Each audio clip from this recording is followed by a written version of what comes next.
Muy buenas tardes, bienvenidos a nuestra masterclass del día de hoy, en el marco del ciclo Orígenes del Cristianismo que ofrece Teológica X.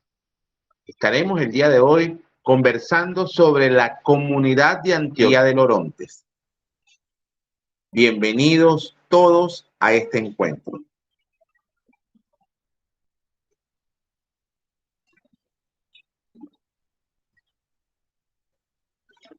Para iniciar, haremos algunas consideraciones previas sobre la manera en que debiesen abordarse los estudios sobre los orígenes del cristianismo. Hay entonces una serie de premisas que debemos considerar.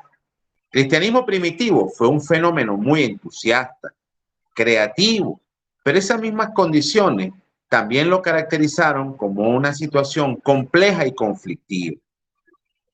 El detalle es que la mayor parte de las fuentes que disponemos han idealizado las situaciones que surgieron alrededor de ese cristianismo de los orígenes y dejamos a un lado una consideración fundamental. Hay que considerar que todo movimiento social tiende a idealizar sus orígenes y el cristianismo no escapó a ello. Es evidente que para hacer entonces un estudio histórico se requiere hacer uso crítico de las fuentes disponibles. En el caso de la reconstrucción histórica de los orígenes del cristianismo, la literatura disponible para hacer esta reconstrucción corresponde a lo que es la literatura cristiana que surgió entre los siglos I y II.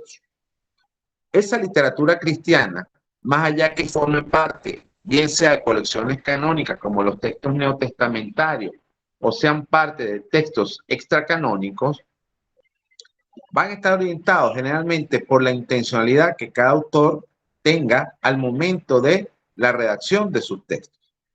Esto es importante tenerlo en cuenta, pues muchas veces las reconstrucciones teológicas que han hecho estos autores y por lo tanto las fuentes de las que disponemos pueden hacer que desviemos la atención sobre el foco principal de las acciones que ciertamente marcaron el inicio del cristianismo.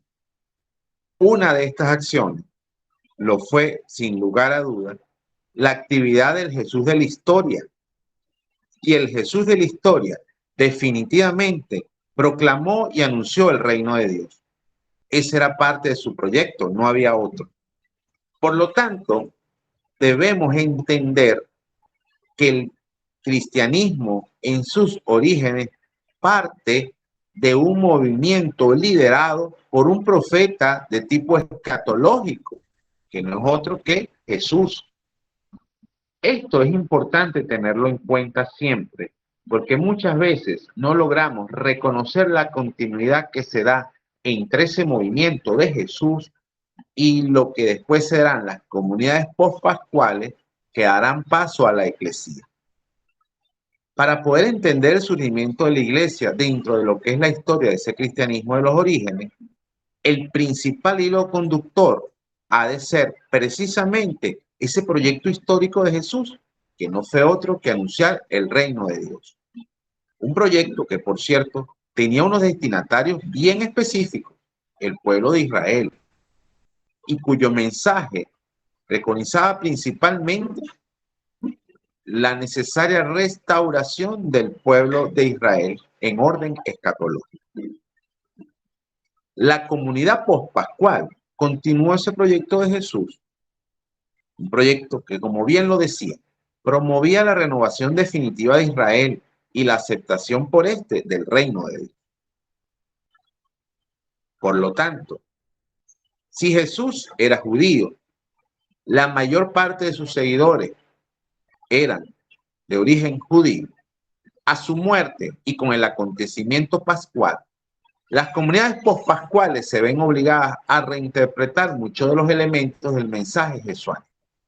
Sin embargo, la comunidad pospascual que se asienta inicialmente en Jerusalén va a continuar el proyecto de Jesús y va a seguir en esa perspectiva escatológica, con una diferencia interesante, y es que no es solo el mensaje del reino de Dios, también se trata del mensajero. Jesús entonces empieza a concebirse como el Mesías añorado en medio de las expectativas mesiánicas que ese pueblo tenía. La eclesía, sin embargo, solo se considera consolidada cuando se establezca una brecha irreversible entre el judaísmo tradicional y este movimiento de judíos, seguidores de Jesús, que tienen una perspectiva escatológica, que anuncian el reino de Dios y que ven a Jesús como el Mesías. Como bien lo he dicho, ellos eran judíos, tenían una caracterización particular, precisamente eran sectarios, porque hasta ese momento no se habían separado expresamente del judaísmo. Solo cuando el judaísmo tradicional empezará a encontrar situaciones no tolerables dentro de ese movimiento sectario judío, es que la brecha entre ese cristianismo que están haciendo desde un judaísmo y el judaísmo tradicional se ampliará. La brecha entonces aumentará y la distancia entre ambas propuestas llegará a un punto en que marcará el camino para dos propuestas totalmente distintas. Por ello, es importante que entendamos cómo fue la conformación del cristianismo. Hay muchos autores que han tratado el tema y que están claramente interesados en disponer de una caracterización historiográfica para que podamos comprender cómo surge el cristianismo en el principio. Más allá de todas las propuestas que puedan existir en el marco de esta presentación, utilizaremos la que realiza el profesor Rafael Aguirre, un gran erudito bíblico español que ha trabajado con el grupo Orígenes del Cristianismo, que es uno de los grupos de investigación más importantes en habla hispana. Para Aguirre y su grupo de trabajo, podemos distinguir al menos 4 etapas que comprenderían la conformación del cristianismo. Una primera etapa que iría desde el ministerio público de Jesús en el año 30 hasta la caída del templo en el año 70. Vemos que es un periodo de 40 años y la selección de este lapso de tiempo responde también al promedio de generación. Es decir, cada etapa representa un cambio generacional dentro de la perspectiva de conformación cristiana. Esta primera etapa, que va del año 30 al 70, distingue principalmente dos grupos de orden sociológico. El primero de ellos es el movimiento de Jesús, el movimiento de seguidores de Jesús en Palestina, que tiene las características de una secta, como bien lo dije anteriormente. Y está el movimiento misionero de la diáspora, que tiene las características ya más de un culto de manera organizada.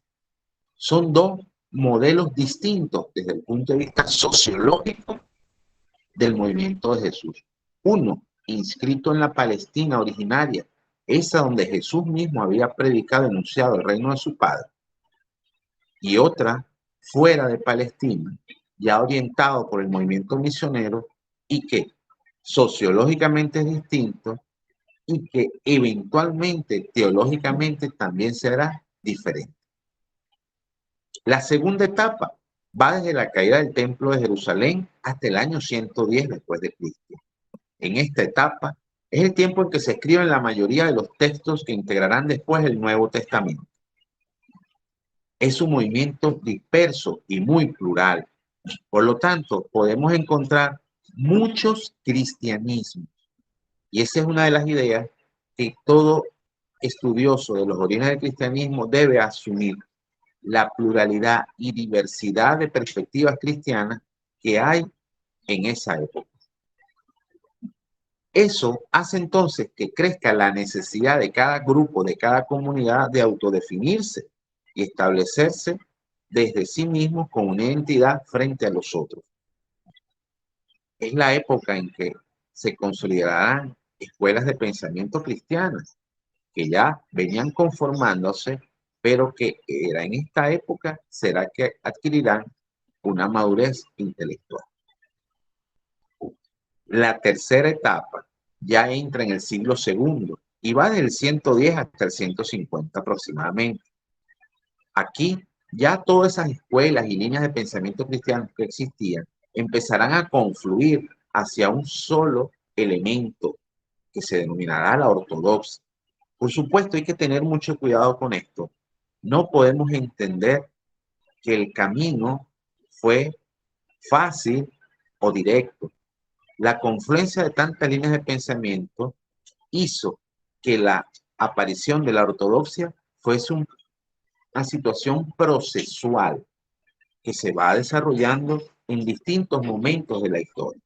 Sin embargo, será en esta gran tercera etapa del cristianismo en que la confluencia de las distintas líneas cristianas ya hace evidente la existencia de una ortodoxia. Eso también irá marcado por un proceso de institucionalización que se va a dar en la iglesia. Ya se puede hablar de iglesia formalmente, pues desde la segunda etapa ya hay una separación evidente del judaísmo que acompañó a los primeros seguidores de Jesús. La última etapa, la cuarta etapa, va desde el 150 hasta el 190 aproximadamente. Ya es una época en que se consolida todo el conjunto de escritura de la que disponía esa iglesia naciente. Es la época en que se redoblan los esfuerzos por determinar el carácter inspirado de muchos textos que formaban parte de las colecciones cristianas. Así ya se empieza a configurar una lista de libros de uso común en la liturgia cristiana, por ejemplo.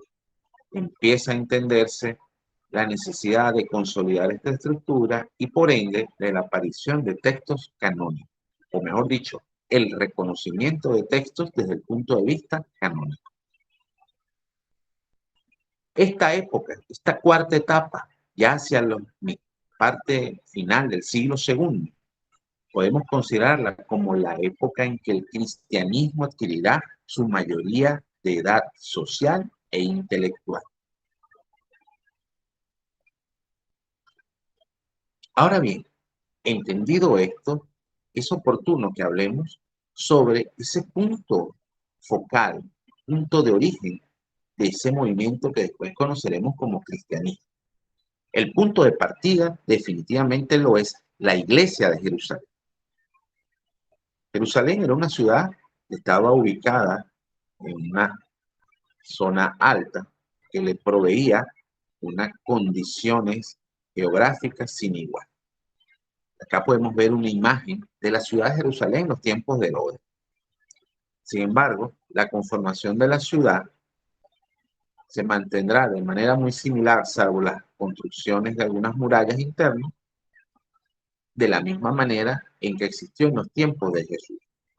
Podemos ver el templo de Jerusalén, la fortaleza Antonia en el lado noreste, la muralla en distintos lugares de acceso, la zona del Monte de los Olivos, la fortaleza herodiana, en fin, todos los elementos que reconocemos de alguna manera cuando nos hemos dedicado a estudiar las características de la comunidad que se asentó en Jerusalén.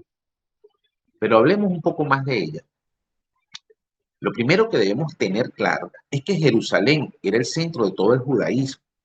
Para la comunidad pospascual, ese movimiento de Jesús que se configura alrededor de la ciudad de Jerusalén, Jerusalén también va a ser el centro de esa comunidad. Ello nos devela una pista interesante y es el sentido, la conciencia escatológica que esa comunidad de Jerusalén tenía. Siendo judíos sectarios, tenían aún la esperanza de que Israel sería restaurado en plenitud y en su conjunto. Y ningún lugar mejor para que esa restauración se hiciese efectiva que la llegada a Jerusalén de todos los hijos de Israel. Sin embargo, en el ámbito de la comunidad de seguidores de Jesús de origen judío que hacen vida en Jerusalén, hay elementos que a veces no son tan armónicos como pudiésemos pensar. Por ejemplo, una lectura del texto de Hechos de los Apóstoles nos da a entender que la comunidad jerosalimitana es la única existente en estos primeros momentos de experiencia del movimiento de Jesús posterior a su Pascua. En otras palabras, Hechos de los Apóstoles nos da a entender que la comunidad de Jerusalén es la única comunidad pospascual.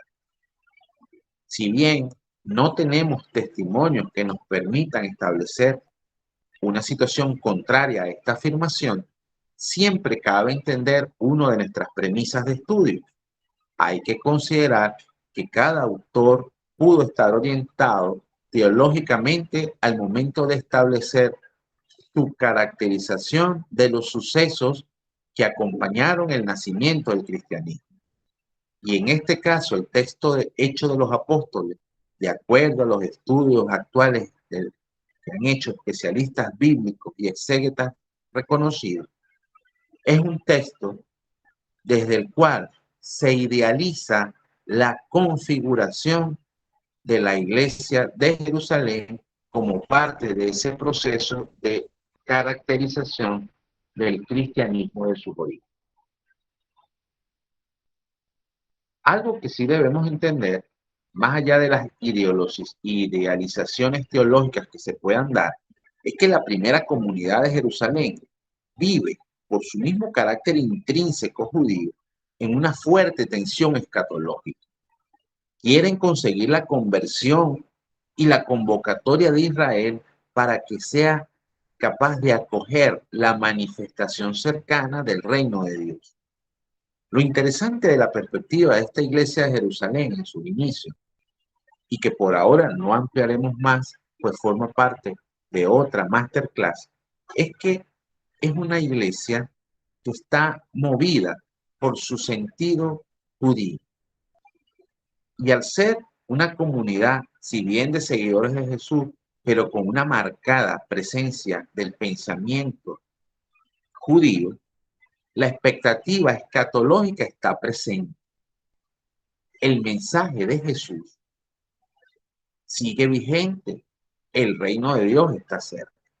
La diferencia es que ahora se incorpora la figura de Jesús, el mensajero escatológico, y se entiende a Jesús como el Mesías.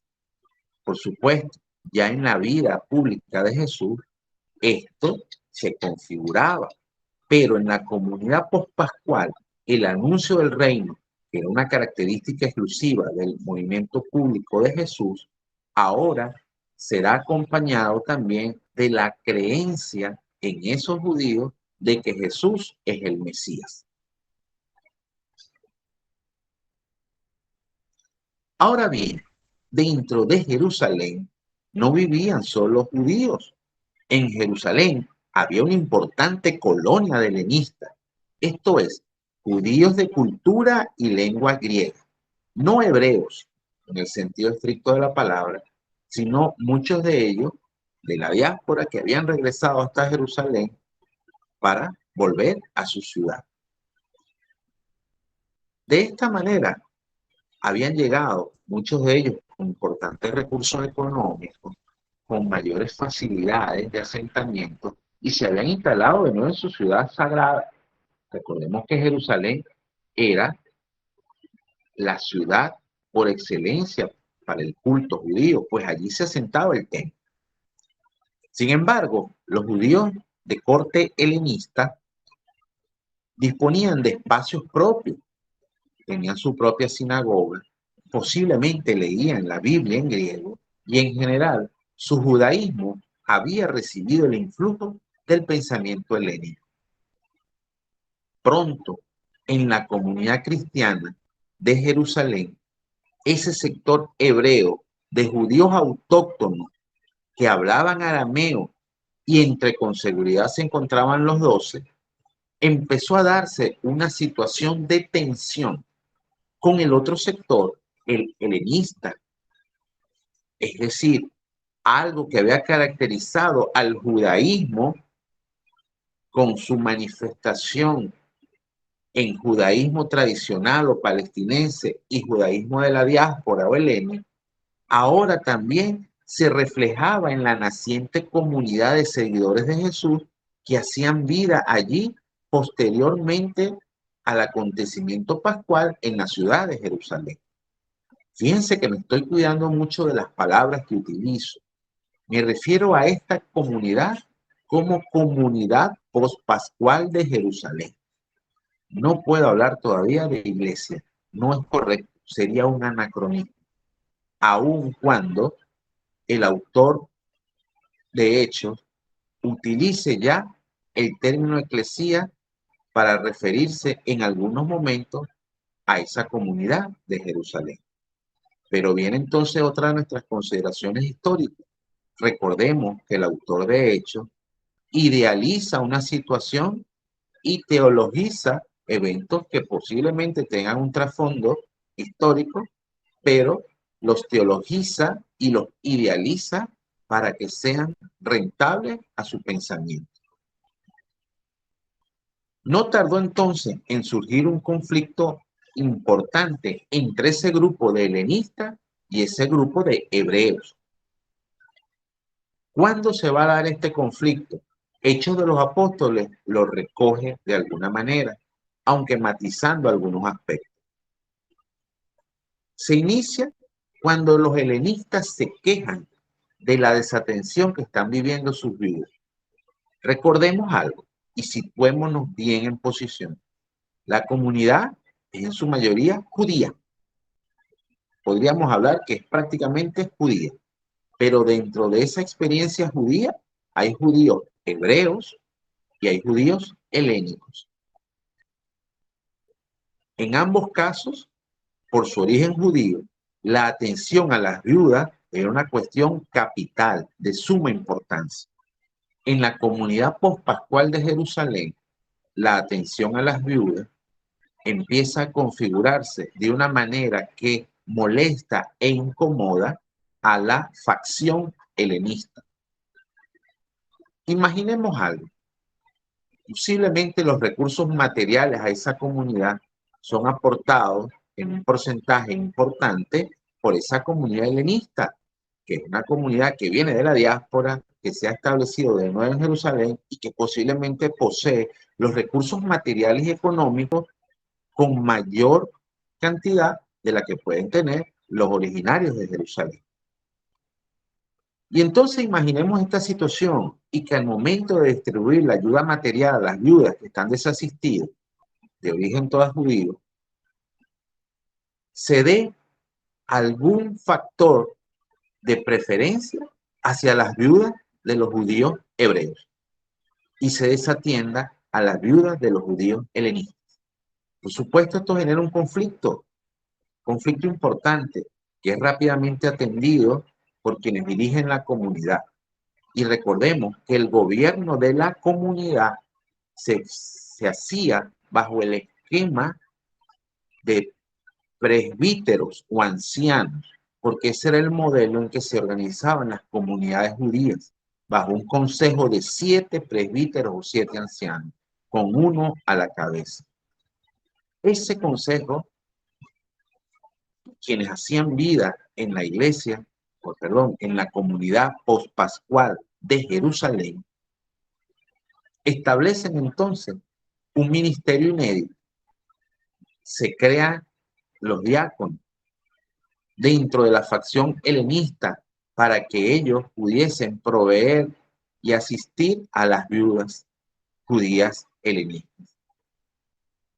Esto es interesante porque revela el carácter dinámico que tuvo esa comunidad, al menos en orden ministerial, pues ante una necesidad específica de la comunidad pospascual de Jerusalén, ella misma, a través de su órgano de gobierno, estableció un ministerio de carácter transitorio o permanente. No estamos en capacidad de decirlo, pero lo establece con la clara intención de solventar una situación que emergía ante sus ojos.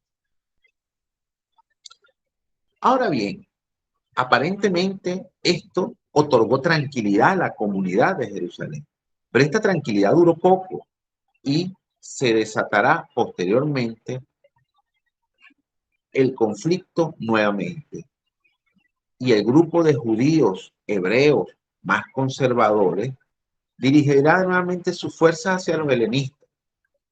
Se iniciará un proceso importante que estará acompañado ahora de los judíos tradicionales que no pertenecen al movimiento de Jesús, pero que son profundamente conservadores de sus tradiciones y que entonces volcarán su mirada ahora también hacia los helenistas, judíos seguidores de Jesús, pero de origen helénico. Esa comunidad de judíos helenistas tenía en Esteban uno de sus principales referentes. Y en medio de la persecución que los sectores judíos más tradicionalistas inician y fomentan, Esteban es martirizado, es muerto. Y eso marca entonces la salida intempestiva de la mayoría de judíos helenistas de Jerusalén, al menos, y podemos imaginarlo así, con seguridad los más extremistas, pues vieron que su vida podía correr peligro. Ese grupo iniciará un recorrido a través de la costa por las rutas comerciales naturales de las que disponían. Y en el camino aprovecharán de anunciar y proclamar el reino de Dios. Pero ahora surgirá una particularidad. En ese camino se encontrarán con gentiles. De hecho, el mismo libro de Hechos de los Apóstoles nos plantea este episodio y nos recuerda cómo logran ir hacia las regiones de Fenicia, llegar incluso a Chipre y Siria. En ese camino, entonces, parte de ese grupo de helenistas llegará a la ciudad de Antioquía, la ciudad que estamos estudiando el día de hoy. Si queremos entenderlo desde el punto de vista geográfico, podemos explicarlo de la siguiente manera. El movimiento impulsado por los discípulos de Jesús, que tenía su epicentro en Judea y Galilea, se estableció entonces a la muerte de Jesús en Jerusalén. A partir de allí, en medio del episodio post-pascual o de la etapa post-pascual, su influjo se empieza a sentir en toda la región de Sirio-Palestina e incluso más allá, llegará hasta los grupos de la diáspora. En este escenario geográfico que podemos ver acá, se distinguirán entonces al menos tres grandes círculos. El primero, que se encuentra precisamente en la región de Judea y Galilea, desde donde se inicia el primer foco de esas comunidades post-pascuales. Un segundo momento se da cuando, a raíz de las persecuciones y distintas situaciones que afectan a la comunidad de Jerusalén, muchos de estos seguidores de Jesús, en especial los de origen helenista, se ven en la imperiosa necesidad entonces de salir de estos territorios. La gran mayoría irá hacia el norte y recorrerá, como decía anteriormente, la zona costera hasta llegar a Antioquía. Así se conformará un segundo círculo de influencia que corresponderá no solo a Palestina, sino también a Siria, convirtiéndose entonces esta segunda etapa en la influencia de ese movimiento de Jesús en la región siro-palestinense. A partir de allí, la historia del cristianismo cambiará. Se iniciará un proceso que llevará ese mensaje a las comunidades de la diáspora, pero ya en muchos casos separado del mensaje de esa iglesia o comunidad de Jerusalén, asumiendo las características teológicas y sociológicas que promueve la región de Siria, con Antioquía a la cabeza. Así aparecerá un tercer círculo de influencia y el cristianismo, ya con identidad propia, empezará a expandirse por todos estos territorios. Así llegamos entonces a nuestra ciudad de Antioquía de los Orontes. una ciudad muy importante para comprender el proceso de conformación del cristianismo de los orígenes. Antioquía de Siria, hoy en día es la ciudad de Antiaca, en Turquía. Pero para la época que nos atañe, era la capital de la provincia romana de Siria. Acá podemos ver su ubicación. Una ubicación privilegiada que la convertía en la puerta para las rutas de comunicación hacia el oriente y hacia la zona del sur. Acá podemos ver un grabado de cómo lucía Antioquía en el siglo XIX.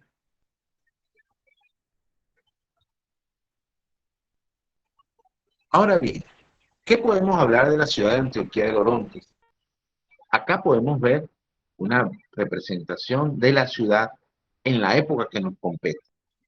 Podemos ver el río Orontes, el cual dispone uno de los límites naturales de la ciudad, siendo el otro límite natural el monte Silipio, que con sus 330 metros de altura determina un accidente geográfico que protegía de alguna manera a la ciudad de Antioquía. Por supuesto, Antioquía tiene una historia y una tradición bien interesante.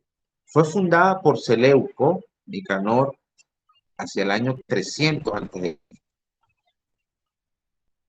ubicada aproximadamente 300 millas, 150, 170 kilómetros de Jerusalén.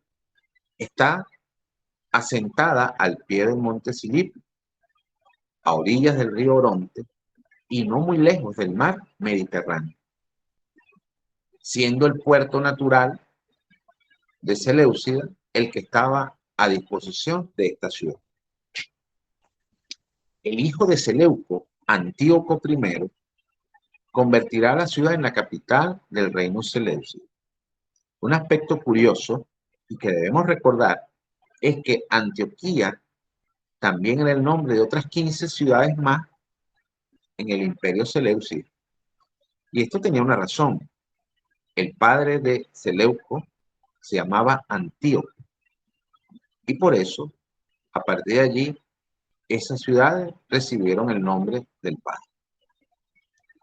Pero volviendo a nuestro momento, el hijo de Seleuco, como bien lo decía, Antíoco I, convertirá la ciudad de Antioquía de Orontes en la capital del reino seleucida. También se le conocía como Antioquía la Hermosa o la Antioquía de Dafne, en alusión a uno de los barrios de origen helénico que se encontraban al sur de la ciudad. En el año 64 pasó bajo control romano. Recordemos que las tropas romanas inician su avanzada hacia estos territorios. Y desde el año 27 será capital de la provincia imperial de Siria, residencia del legado imperial y por lo tanto sede de la administración política y militar. Acá es bueno hacer un ejercicio también de historia y comprender lo que esto significaba. En primer lugar, al ser provincia, contaba con mayor autonomía, con una administración política y militar propia. Siria, al ser la puerta del oriente y del sur, se convertía en un punto estratégico importante, defendida por los accidentes geográficos propios.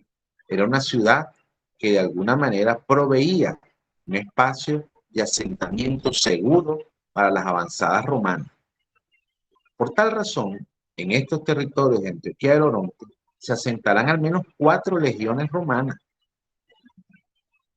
En la época de Tiberio, esta presencia representará entre 15.000 a 20.000 efectivos, que se encargarían entonces de la seguridad militar de los territorios romanos cercanos. A todas estas, Judea, al menos en el primer siglo, había contado con la autoridad romana a través de los prefectos. Pues recordemos que el hijo de Herodes, Arquelao, quien había recibido en herencia los territorios de Judea, no fue capaz de mantener el gobierno de manera estable.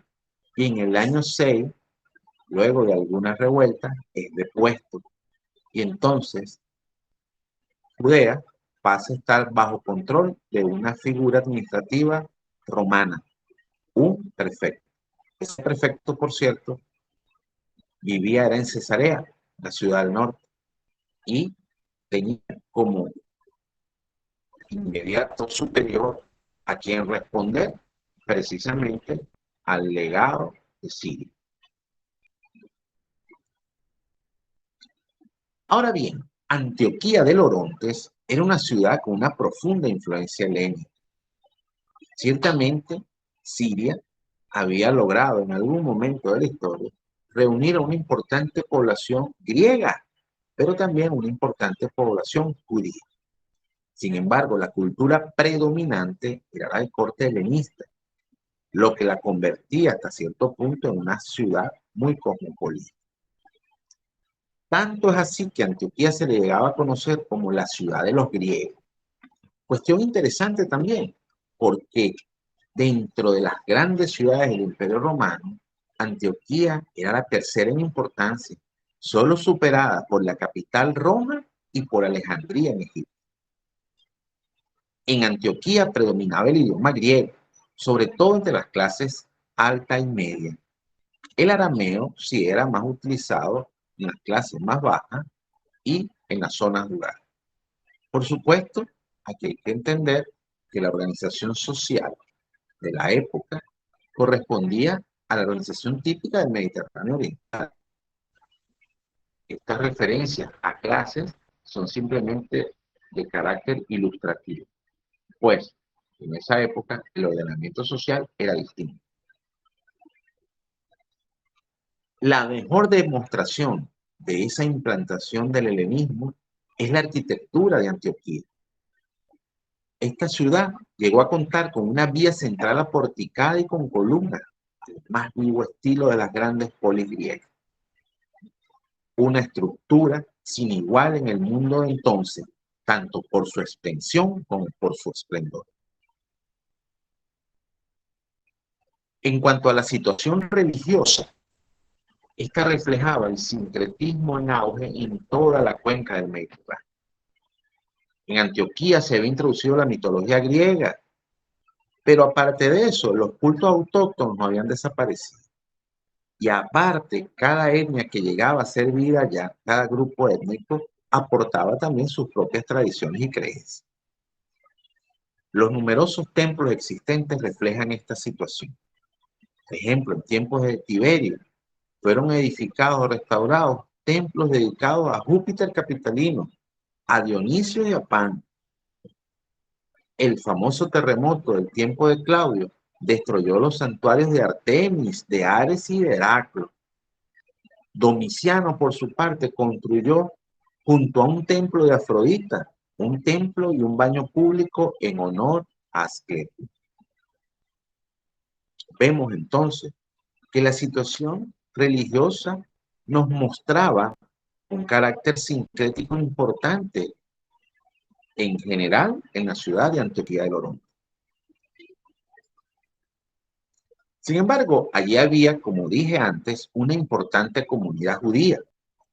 De hecho, la comunidad judía aparece en Antioquía desde el mismo momento de la fundación.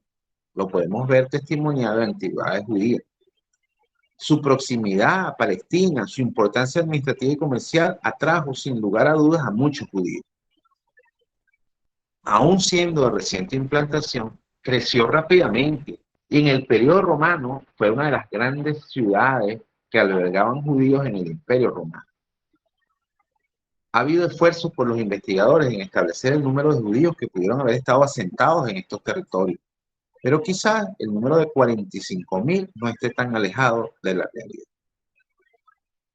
Este detalle de 45.000 judíos en Antioquía contrasta con la cantidad de judíos que había en Jerusalén.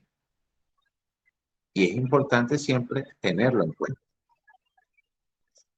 En cuanto a su organización, la comunidad judía de Antioquía del Oronte estaba organizada bajo la figura del Politeuno, aquella famosa figura helénica. Es decir, gozaba del reconocimiento de su personalidad jurídica y tenía derecho a exigir sus propias leyes y a preservar su identidad religiosa. Esto también nos lo testimonia el texto de Antigüedades Judías. Sin embargo, hay que aclarar que estas comunidades judíos que vivían en Antioquía no vivían en guetos, como podría decirnos nuestra perspectiva occidental actual, sino que lo hacían en barrios y contaban en esos barrios con distintas sinagogas.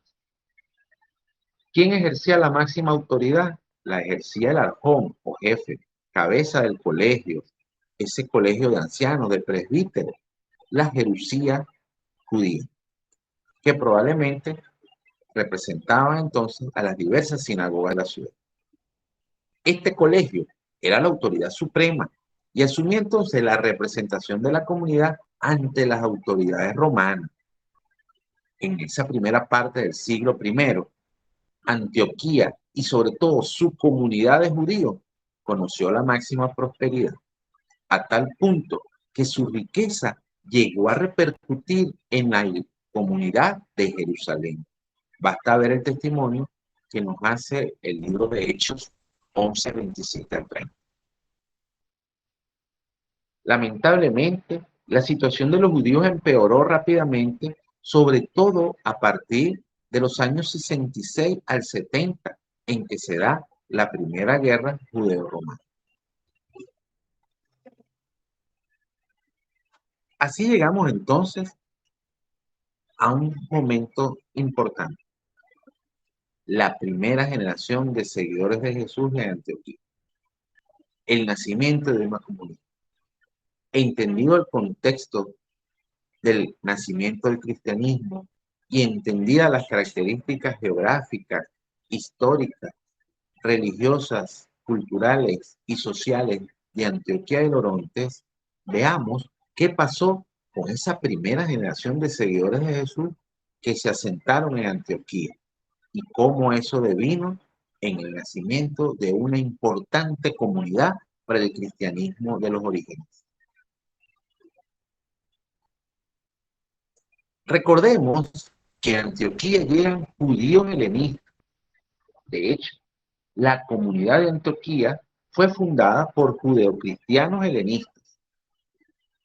La llegada a Antioquía de estos judíos helenistas creyentes en Cristo y su convivencia con los demás judíos, es decir, los tradicionalistas que se mantenían en el marco del judaísmo ortodoxo o tradicional, y con aquellos judíos que creían en Jesús, pero que eran de origen hebreo, indudablemente el encuentro entre estas facciones no debió resultar nada fácil. Como decíamos antes, luego de la muerte de Esteban, muchos de estos judíos helenistas se dirigieron a Fenicia, a Chipre y a Antioquía. Su predicación pronto se dirigió también a aquellos que eran de origen helénico, no solo de origen judío. Ante esta situación, la iglesia de Jerusalén envía a Bernabé, un levita y originario de Chipre, hasta Antioquía. Esto lo hemos testimoniado en Hechos 11:22. Su influencia crecerá rápidamente y Bernabé entonces ocupará un lugar protagónico en la comunidad de Antioquía. Allí recibirá a Pablo y estarán un año antes de ser enviados en misión en nombre precisamente de esa comunidad. Otro aspecto importantísimo de la presencia de seguidores de Jesús en Antioquía es el hecho de que será en esta ciudad de Orontes donde por vez primera los discípulos recibirán el nombre de cristianos. Esto está testimoniado en Hechos 11:26. Ahora bien, ¿cuáles eran las líneas características de estos judíos helenistas en Antioquía? Siguen estando en la línea de los helenistas que habían salido de Jerusalén, que siempre se habían caracterizado por ser un grupo de naturaleza carismática y por darle mucha importancia a los dones del Espíritu. Esto es tan cierto como que las figuras claves de la iglesia de Antioquía, a diferencia de la iglesia de Jerusalén, van a ser profetas y maestros. Es decir, la acción carismática estará presente dentro de esta comunidad naciente. Rápidamente entonces se pondrán de manifiesto las diferencias sociales, organizativas y teológicas que hay entre la iglesia de Jerusalén y esta iglesia de Antioquía. Si queremos sacar una lista de estos elementos, lo primero que debemos entender es que la iglesia de Antioquía es una iglesia carismática, aún no tiene elementos institucionales. Otro aspecto que caracterizará a esta iglesia de Antioquía es que acepta en su seno a paganos sin judaizarlos. Es decir, los no judíos pueden incorporarse a la comunidad de seguidores de Jesús sin necesidad de la circuncisión o de cumplir los preceptos judíos. Es misionera, como se pone de manifiesto precisamente ese envío de Bernabé junto a Saulo. Otro aspecto importantísimo es que esa comunidad de Antioquía reúne a cristianos que provienen del judaísmo helenista y de la gentilidad. Ciertamente, pudieron existir algunos judeocristianos, pero su presencia era limitada. Por último, la comunidad de Antioquía es una comunidad que se encontraba en una situación económica, social y política mucho más favorable que la que tenía la comunidad de Jerusalén. ¿Qué va a pasar entonces? Muy pronto se planteará la necesidad de que Jerusalén y Antioquía, los dos grandes centros cristianos de los inicios de la iglesia, tengan que dilucidar sus diferencias y examinar entonces las condiciones de comunión que pudiese haber entre ellos. Ante esta situación y el riesgo inminente de que se discurriera por dos caminos distintos, se convoca en Jerusalén una asamblea hacia el año 48-49 aproximadamente. Y hago énfasis en esto, asamblea, porque es un anacronismo decirle concilio. Lo que se celebró en Jerusalén fue una reunión entre las columnas, las cabezas visibles de la iglesia de Jerusalén y quienes estaban en Antioquía.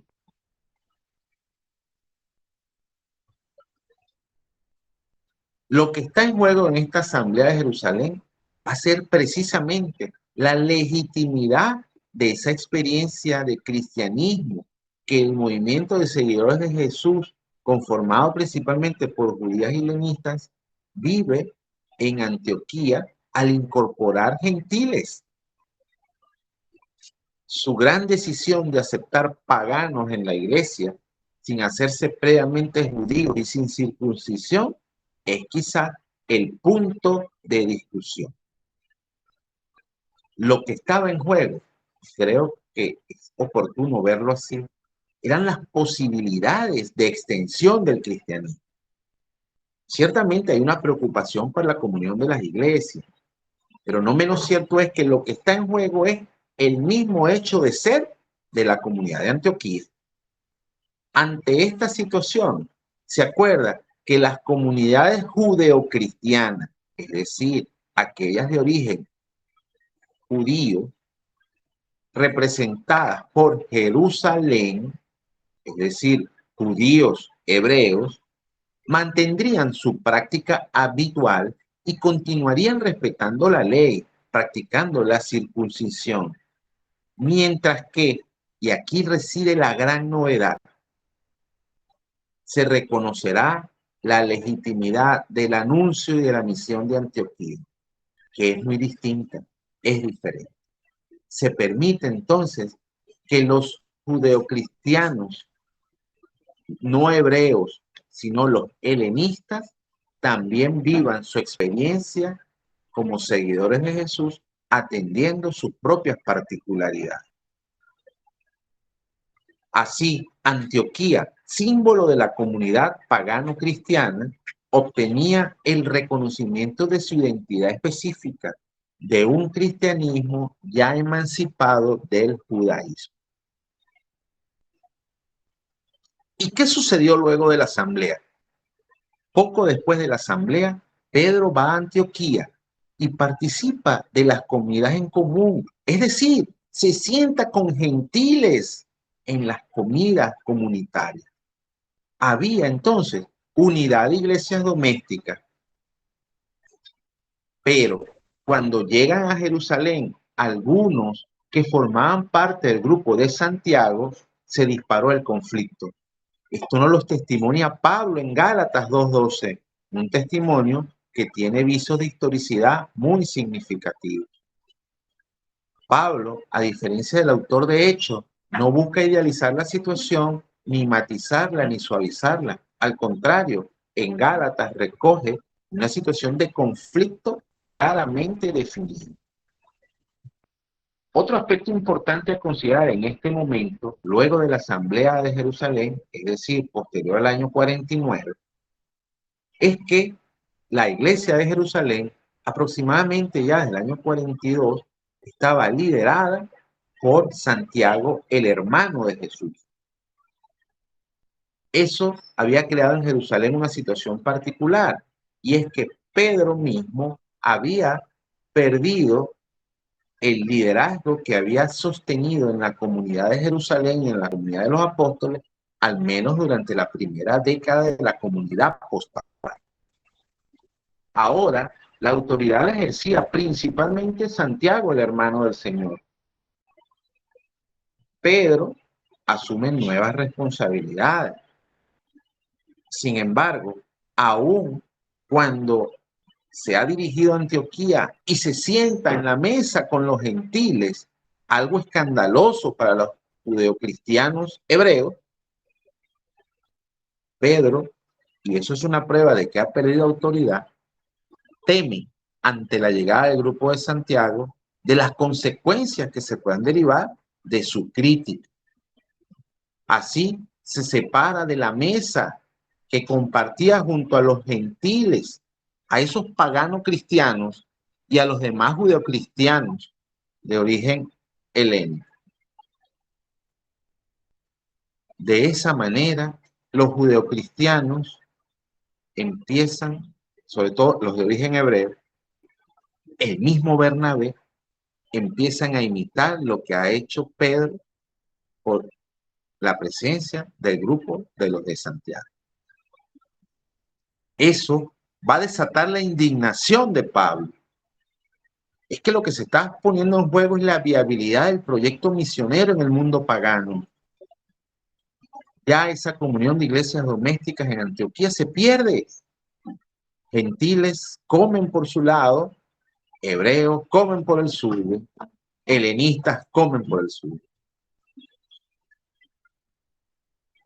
Para Pablo, no es solo la misión lo que está en cuestión, es también el anuncio de Cristo como único Salvador.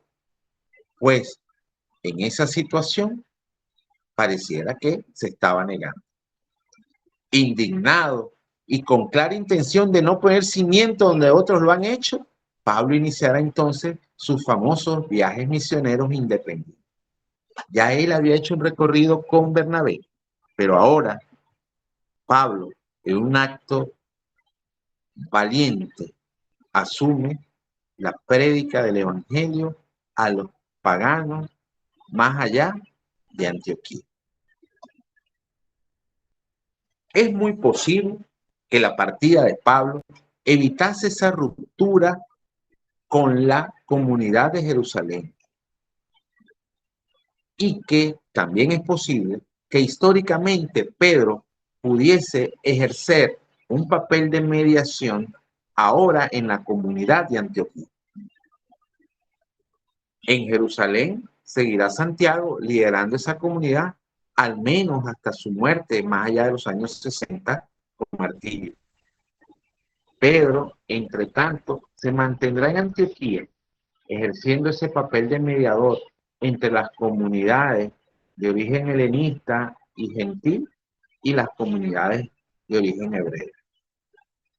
Procurará entonces una síntesis entre los cristianos de la circuncisión y los cristianos de la gentilidad. ¿Qué va a pasar en la comunidad de Antioquía? La tradición petrina, con Pedro allí a la cabeza, sustituirá eventualmente a la tradición paulina como identificadora de esta comunidad. Y así llegamos entonces a esa segunda generación, esa generación que decidió poner por escrito en el Evangelio de Mateo muchas de estas situaciones. ¿Por qué hablamos del Evangelio de Mateo? Lo hacemos porque hoy en día se considera muy posible que el lugar de origen del Evangelio de Mateo haya sido la región de Ciro-Palestina y que con toda seguridad la comunidad de Antioquía del Orontes haya tenido un papel protagónico en ese proceso. Por supuesto, y aquí aclaramos algo, la composición y redacción final de los evangelios es un acto procesual, es un proceso que se va dando a través del tiempo. Nosotros recibimos un texto terminado en un momento determinado de la historia, pero que viene alimentado por distintas tradiciones y situaciones, distintas formas y fórmulas que ayudan en su proceso de redacción, amén de las tradiciones que se incorporan a lo largo de la conformación del relato. Pero definitivamente, una vez hechos todos los estudios críticos posibles, es determinante y necesario establecer el origen de un evangelio. Y en el caso del Evangelio de Mateo, podemos ubicarlo posiblemente en la comunidad de Antioquía del Orón. Hemos visto que esa primera generación cristiana de Antioquía jugaron un papel importante Bernabé, Pablo, luego Pedro y también Santiago, aunque de manera indirecta. Es decir, las más importantes personalidades del cristianismo primitivo gravitaron alrededor de Antioquía del Orontes. Ya con la segunda generación en camino, tenemos el testimonio de un documento clave, el Evangelio de Mateo, que probablemente fue compuesto en esta región. El Evangelio de Mateo se caracteriza por ser un proyecto de mediación entre los diversos elementos de una iglesia muy plural. Resultó una obra que tuvo un éxito singular, incluso más allá de Antioquía, y se puede decir incluso que ha sido el evangelio más estimado por la tradición. Ahora bien, volvamos a esa presencia de la tradición petrina en el Evangelio de Mateo. Ya hemos hablado cómo Pedro poco a poco se fue incorporando dentro de la comunidad y actuó como mediador entre los cristianos de la circuncisión y los cristianos gentiles. Esta importancia de Pedro se traduce en lo que los especialistas denominan la tradición petrina, una tradición que está bien presente en los textos del Evangelio de Mateo. Allí hay textos exclusivos en los que aparece Pedro como el representante de los discípulos a la hora de recibir de Jesús las normas prácticas sobre la vida cristiana. Basta ver Mateo 15:15 o Mateo 18:21. Pero también hay tradiciones propias del redactor, donde Pedro aparece como el prototipo de los discípulos o como el garante de las tradiciones disciplinares y doctrinales.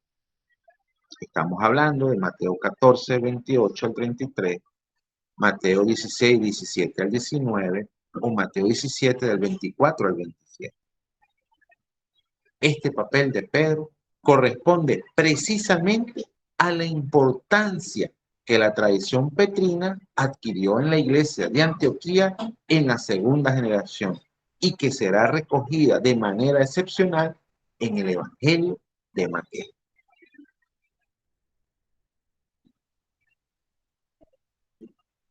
La iglesia de Antioquía realizó la opción más importante en toda la historia del cristianismo. Se abrió a los gentiles. De esta manera, el cristianismo se convirtió en un proyecto universal. De haber prevalecido las actitudes primitivas más netas, Antioquía hubiese tenido una secta judeocristiana más. No se hubiera logrado esa trascendencia que se logró posteriormente. En Antioquía vamos a encontrar las características básicas de lo que sociológicamente resultó una iglesia y no una secta. Esto tiene una razón de ser. Una iglesia se ajusta a la realidad y apunta a objetivos dictados por las posibilidades históricas efectivas. ¿Y qué le marcaba a la comunidad de Antioquía la historia como proceso real? Avanzar. Avanzar hacia los gentiles. Proclamar y llevar la buena nueva de Jesús a aquellos que siendo no judíos no le habían conocido, pero que también estaban incluidos en esa oferta universal de salvación. Ese es el gran cambio que genera la comunidad de Antioquía de Orontes. Al abrirse a los gentiles, desvinculó la fe en Jesucristo de la necesidad de mantener los orígenes étnicos. Esta opción se abrió paso y fue aceptada sustancialmente por el resto de las comunidades e iglesias de la época. Por supuesto, hubo polémicas, pero nunca estas polémicas posteriores anularon esta intención, por lo que siempre se mantuvo el espíritu de apertura que caracterizaría ya al cristianismo. Fue la decisión de una iglesia carismática, profética, libre y con iniciativa. Una iglesia muy diferente a la iglesia institucional de Jerusalén. Muy diferente también, no solo desde la estructura, sino también desde la teología que planteaba una y la otra. Es en Antioquía del Oronte donde nacerá el cristianismo como lo conocemos nosotros hoy día. Muchísimas gracias.